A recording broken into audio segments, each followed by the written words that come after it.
MM குக்கிங்கில் என்ன பார்க்க போகிறோன்னா பெப்பர் சிக்கன் கிரேவி. வாங்க எப்படி செய்கிறதுன்னு பார்க்கலாம்.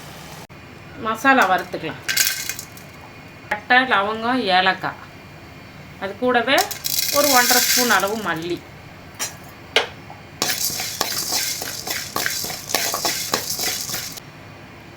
ஒரு ஸ்பூன் அளவு சீரகம்,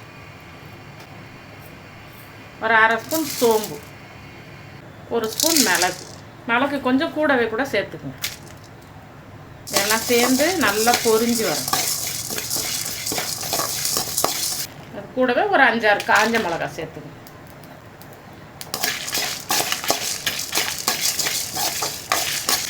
இந்த மசாலா எல்லாம் நல்லா வறுத்தாச்சு, வாசனை வர வரைக்கும்.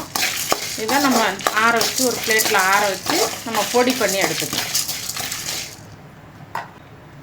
கொஞ்சமாக எண்ணெய் சேர்த்துக்கலாம். கொஞ்சம் சோம்பு தாளிச்சிக்கலாம். கருவேப்பிலை, வெங்காயம் சேர்த்துக்கலாம். வெங்காயம் தக்காளி சேர்க்கலைன்னா இது நம்மளுக்கு பெப்பர் கிரேவி மாதிரி வரும், கிரேவியாக வரும், சாப்பிட்றதுக்கு நல்லாயிருக்கும். கூடவே ஒரு 2 தக்காளி நல்லா பழமாக சேர்த்துக்கணும்.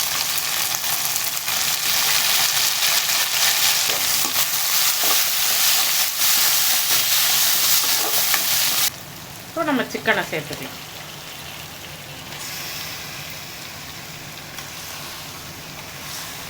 சிக்கன் கூடவே கொஞ்சம் மஞ்சள்தூள், கொஞ்சமாக இஞ்சி பூண்டு சேர்த்துக்கலாம். இதெல்லாம் சேர்த்து நல்லா நம்ம வதக்கி விடணும்.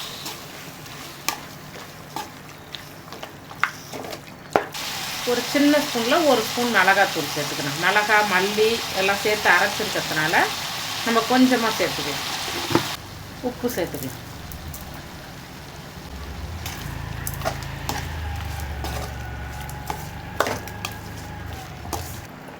கொஞ்சமாக தண்ணி சேர்த்து சிக்கனை வேக வச்சிடலாம்.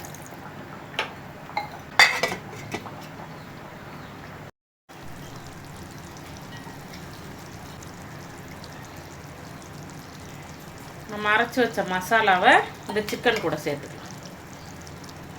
டேஸ்ட் நல்லா அருமையாக இருக்கும். பெப்பர் சிக்கன் கிரேவி சாதத்தில் கூட நம்ம போட்டு பிசைஞ்சு சாப்பிட்லாம். ரசம் சாதம், சாம்பார் சாதத்து கூட சாப்பிட்றதுல இன்னும் நல்லாயிருக்கும்.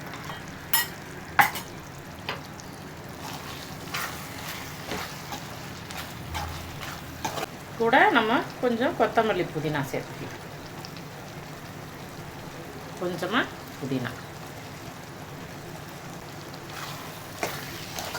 பெப்பர் சிக்கன் கிரேவி ரெடி ஆகிடுச்சு பாருங்கள், எப்படி சூப்பராக வந்துருக்கும். பெப்பர் சிக்கன் கிரேவி ரெடி ஆகிடுச்சு. நீங்களும் உங்கள் வீட்டில் செஞ்சு சாப்பிட்டு பார்த்துட்டு எப்படி இருக்குங்கிறத கமெண்டில் சொல்லுங்கள். லைக் பண்ணுங்கள், ஷேர் பண்ணுங்கள், சேனலை சப்ஸ்கிரைப் பண்ணி சப்போர்ட் பண்ணுங்கள். நன்றி.